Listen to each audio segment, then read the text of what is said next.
mama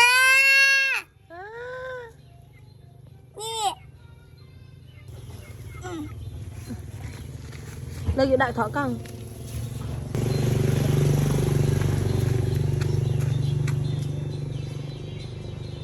Đã.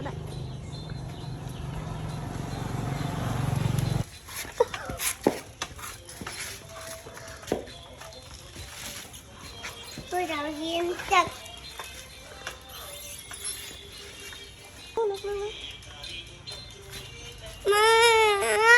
đi rồi Cắn nước mất. Mà cắn có hay con cắn nước mất. Mà cam tái còn lại lừa lại con. Lừa lẫn mất. Lừa lại thế này. Lừa lẫn mất con. Nghe. Thấy chăng? Lết. Thấy chăng thật đai á. Cay cái. Mơ mà đi mơ mà cầm ra. Mơ mà cầm ra. Con bị đai con, con bị đai.